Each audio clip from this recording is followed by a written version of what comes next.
Today, I'd like to show you a little script that I created that I think you might find useful, which I call Scrap. And we can get there by going to scrap.hankapi.com. So this will fire up this web page. What is Scrap? Scrap is a web API which you can use for very simple output and logging from your coding projects. I mainly wrote it for Python, but it should work anywhere because anywhere that can raise an HTTP request can access Scrap. There are lots of logging options available, but the reason I created Scrap is I wanted something super simple and super lightweight. So this has no logins, no passwords, no subscriptions required. It's pretty usable by actual humans. You can view it anywhere that you have the internet, whether that's a second screen next to where you're coding, or an iPad or an iPhone. It's all open source and it's really easy to add to your existing projects. You can add it to your projects with literally 2 lines of code. So if we go to the web page here, we can see that we've got 3 options. First is start a new scrap, which we'll do in a second. The second is view an old scrap. If we've got a name that we want to access after we've created one, we can do it here.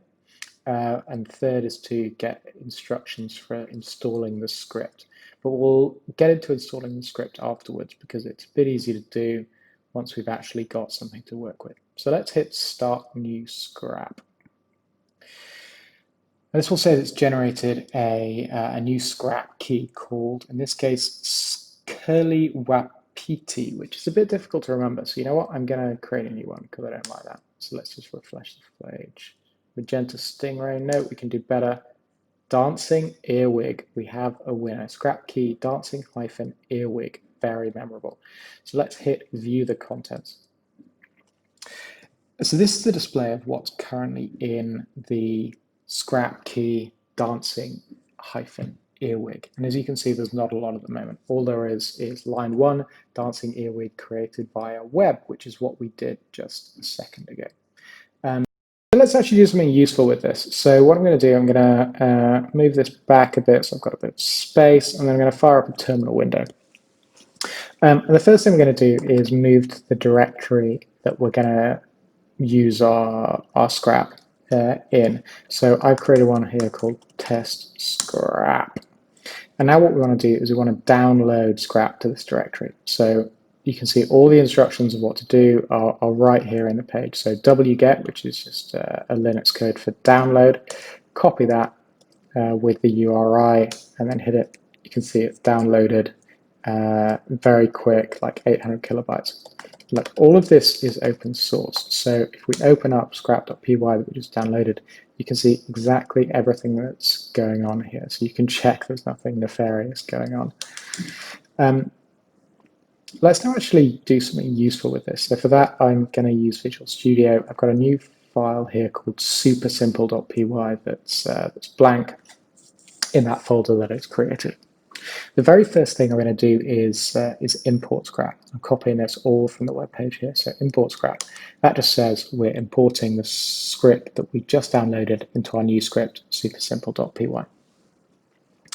Next thing we want to do is set up scrap. So scrap.setup, and then we type in the name of what the key that we're using. There's lots of keys out there.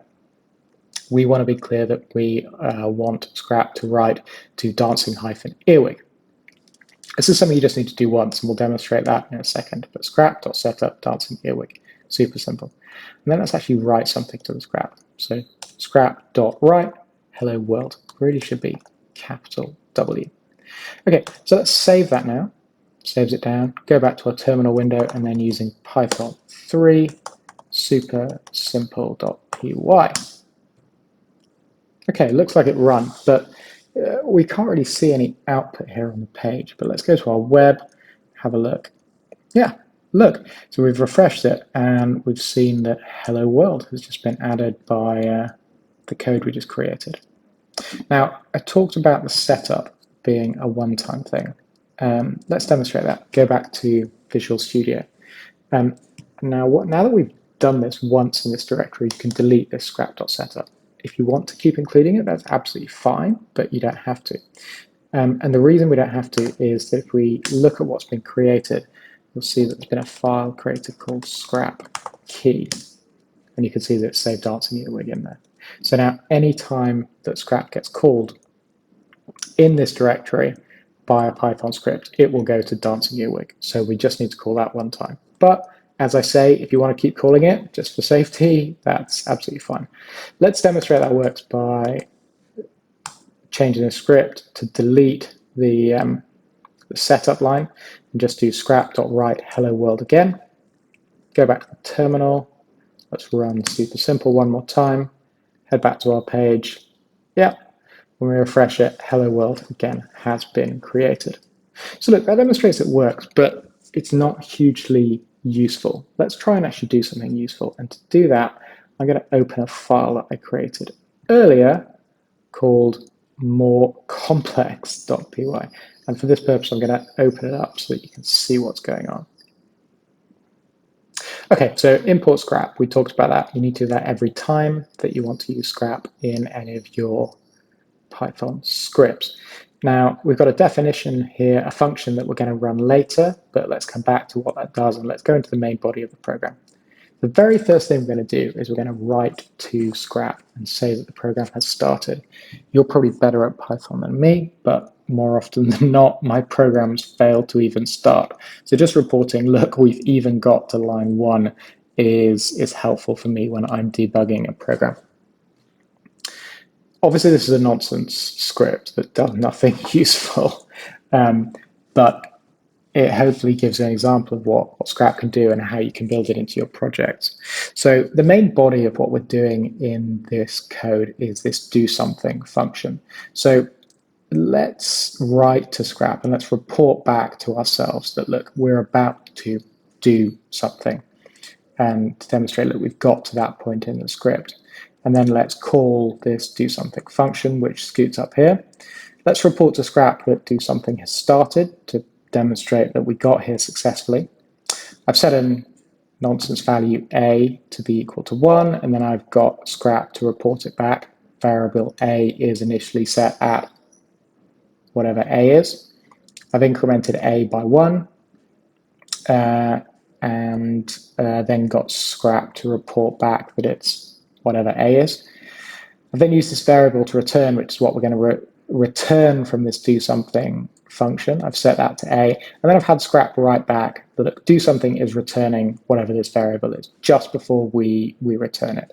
So it's a way of debugging your program to check, okay, if something's gone wrong, if when I get to the end of my program, this function hasn't returned what I expected it to. Why has that happened? Has it gone wrong up here because I didn't set the variable correctly initially? Has it gone here because my sum's gone wrong? Has it gone wrong here because I haven't returned it in the appropriate way? So this will then move us down to here, where we once again report, okay, look, good news, the function has finished, it did something, and the result was whatever the result was. And then I've got a final line that says the end of the program's reached, just to demonstrate to us when we look at the scrap results that nothing went wrong. Okay, so let's save that. Let's move this over here, and then let's go run it in our terminal. So Python 3, what do I call it? Morecomplex.py. Looks like it's all run. We don't see any output on the screen, but let's check what our scrap says. So refresh the screen.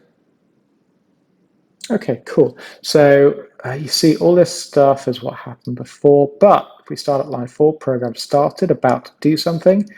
The function do something started. Variable a was initially set at 1. It then incremented to 2. Do something returned 2.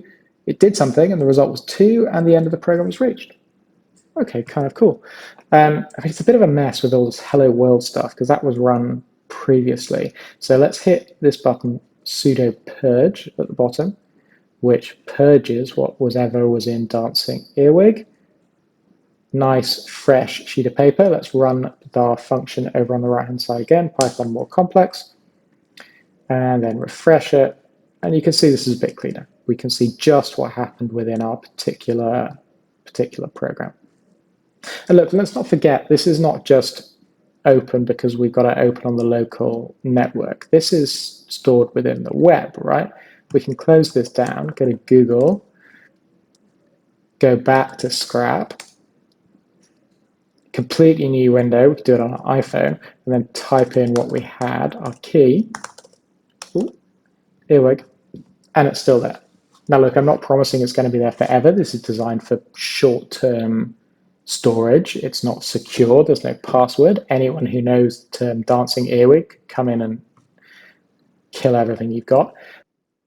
Yeah, that was a really simple example. Let's look at something a bit more complex. And for that, I've got something here, which I think demonstrates what it can do. This is a short script, but it just imports scrap and then it writes 1,000 lines to scrap. So let's purge this scrap and test it. Very big.py. You see, this is going to take a while to run, but look, we can refresh it in real time and we can see where it's up to. So yeah, it's writing 400, 500, 600, 700, 800 odd lines. And then it'll stop when it reaches 1,000. Yeah, it's written 1,000 lines. So look, this can be used for very long programs if you wanted to. I've tested writing 1,000,000 lines to it and it works. I wouldn't recommend doing that if you're writing 1,000,000 lines of output in your Python. This is probably not the tool for you. You want something more complex. But it is pretty versatile. And it does allow you to write small or large pieces of output to a very easily viewable format on the web. Look, all the instructions on how to do this are at scrap.hankapi.com. I hope you find it useful. I use it quite a lot in my own development. It's really for beginners, which I definitely am when it comes to Python. But I hope that you find it useful. Second ago.